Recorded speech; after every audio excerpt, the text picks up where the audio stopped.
Hi everybody, welcome to Whiskey Mystery. I'm Phil, no deeper here on this one. What have we got here? Well, I have bought an Ostwald Viscometer. We talk about, viscous whiskey. But do we actually know whether they are or not? I thought it would be fun to measure. Now, let's see, maybe I can get a little close up. The idea here is, actually, let's go even closer. We're going to use this in a minute, but can you see that there is a very fine tube in here? In this piece of glass. You see that little band in the middle of the tube? So that's this piece here. And so what you have is a reservoir that you fill up. You pull up the fluid to the top bulb, or actually above it, and then you let go of the pressure. I'm going to pressurize by pushing. And the whiskey drains down, and when it gets to this top band, we'll try a little closer.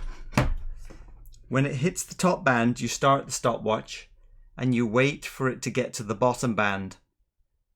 So it's just a timing measure.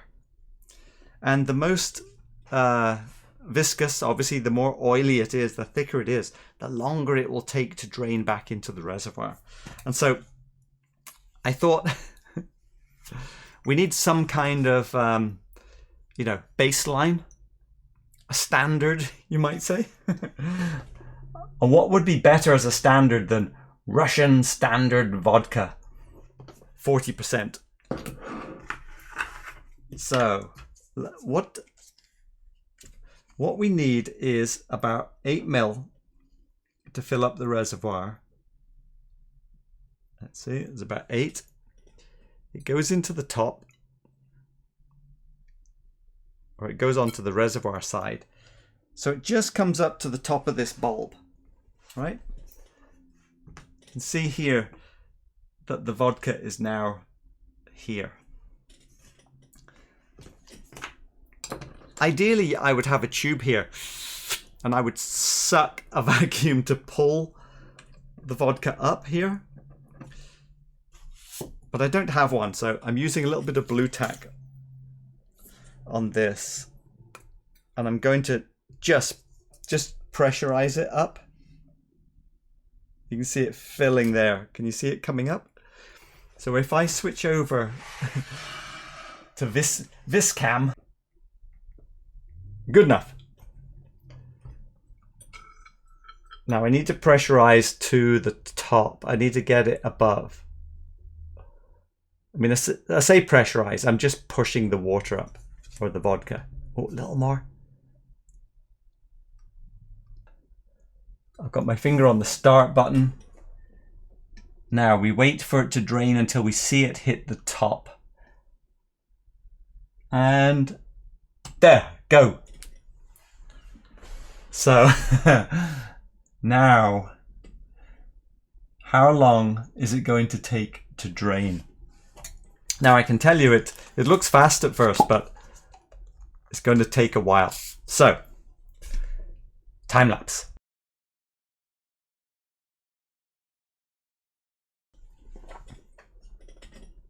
All right, here we go. 3 minutes and stop. Oh, stop. It didn't stop. That was 3:06. Now this room is quite warm, and obviously temperature is going to play a part in this. So we're not doing real science here, are we? This is not a controlled situation. Whoops. Pouring vodka everywhere now as well. Let's put the vodka back in. Now the other thing is, normally in lab conditions, you would pour a pure alcohol into this and then dry it out in an oven. doing that either. That looks pretty clear. Right. This this whiskey is a 40% blended cheap whiskey. You would expect it to be filtered, colored, all of those things. Oh, I guess I should have rinsed out my syringe. Well, anyway. Let's get my 8 ml. I'm going to pour some in the wrong side just to let it drain the vodka out. All right, I think we're clear. Let's pressurize to bring it up.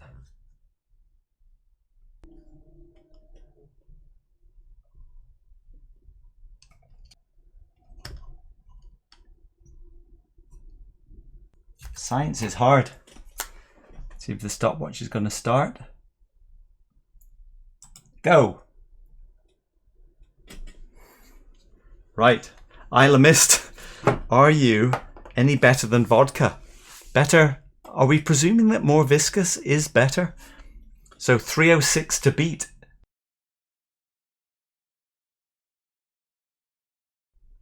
Well, we're past 3 minutes. It certainly looks like it's going to... Yeah, there you go. Now, is it... Let's see, where is it going to end up?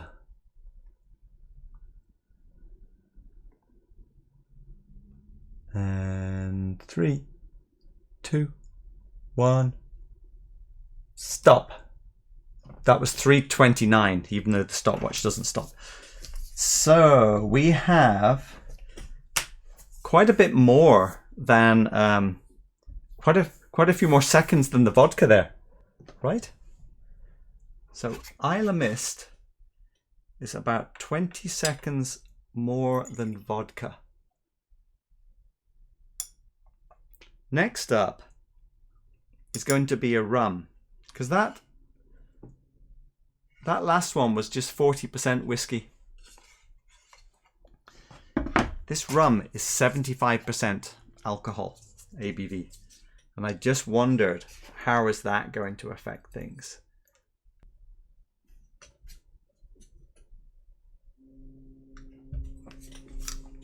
Right, 75% rum. Getting ready to start. Here it comes. And go. What are your expectations? At 75% ABV, is that thinner alcohol? Viscosity than 40? I don't know. But we're going to find out. Let me get that lined up a little better.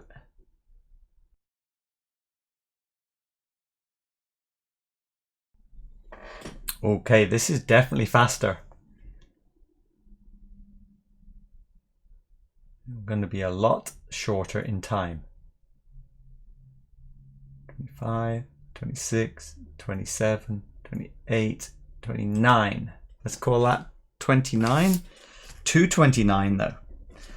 So 75% rum was a full minute faster than Isla Mist. Now I'm realizing these bottles are colder. Well, maybe. I was going to say the vodka might be a bit warmer. Next up, I think we are going to try some Glen Scotia Victoriana, because that tastes like a viscous whiskey. It has an oily experience, but is it really oily?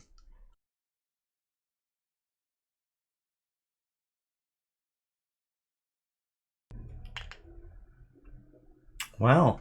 Okay, this Glen Scotia is 54% ABV. 3, 1, 2, 3, 4, 5, and stop. I would say that's 306 as well. That's the same as the vodka. That's not what I expected at all. Wow. I would have thought definitely that would have been more viscous.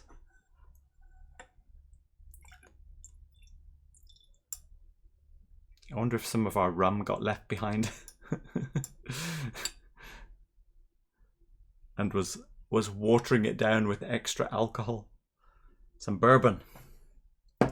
Jack Daniels, single barrel proof, which is what? 65.9. So based on what we were just seeing, let's mix this up a little bit. You would expect this one to be faster, right? Because of the extra alcohol. Right, here we go. What's Jack Daniels capable of?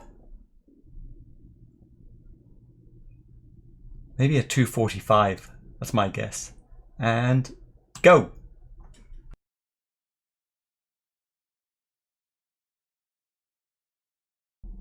Well, that guess is looking pretty good. Come on.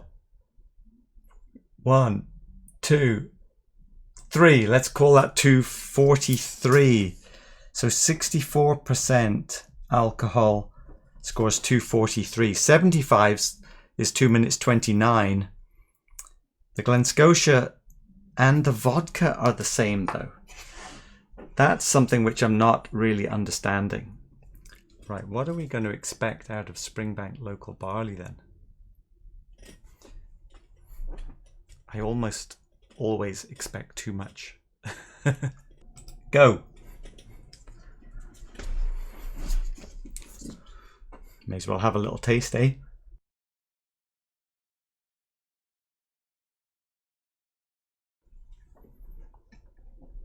Well, not that different. There's 3 minutes. 1, 2, 3, 4. 3:04. So 40% vodka 306, which I thought was going to be the low one. Isla Mist got 329 at 40% ABV. Glen Scotia 306 at 54. 57% for that. Springbank local barley got 304. Jack Daniels 243 and the rum 229. So higher ABV, thinner viscosity. I mean, that's dripping whiskey now. That seems to be the measure, isn't it? Now I'm not sure how useful this is going to be. What's water? No, why didn't I do water as the base? That would have been a bit more sensible. We could still do that. So water is more viscous than alcohol, isn't it? Let's find out. Here it comes. Go! Well, no, hang on. That is much faster, isn't it? Well, water is practically zooming through here, isn't it? 1 minute. 11, 12, 13, 14, 15. 1 minute 15. Well, certainly water's ability to go through that little tiny tube is better than any of the alcohols by far. I'm tempted to go back around with the vodka again, just to be sure. Let's see if we're going to get a matching result. Where's the vodka? Here it comes. And go.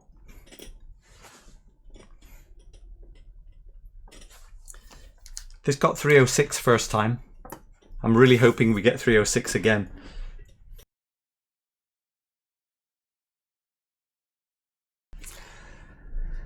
Oh, well, that's going to be quite a bit over 306, isn't it?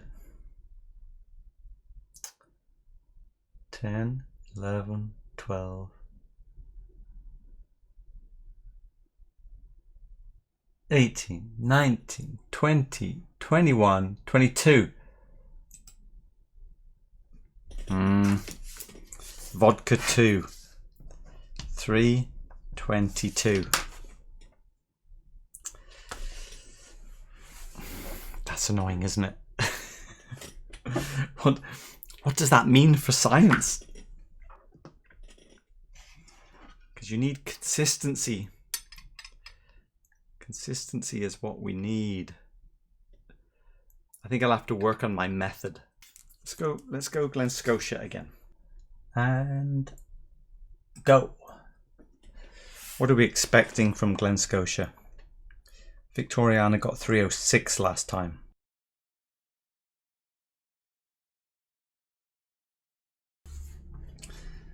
Okay, so last time it matched the vodka. Is it going to match the vodka again? 1, 2, 3, 4. Let's say 24. Okay, well that is good news. So Glen Scotia and the vodka matched first time at 306. Second time they matched at 322 and 24. So it could be a temperature in the room changing over time. So what that tells me is the method is put the vodka through. That's the baseline. That represents the 100%, let's say. Then put the whiskey through and get a percentage of vodka measurement. I think. Well, we'll do it until it's no fun anymore. I'm going to have a little bit of that spring onion.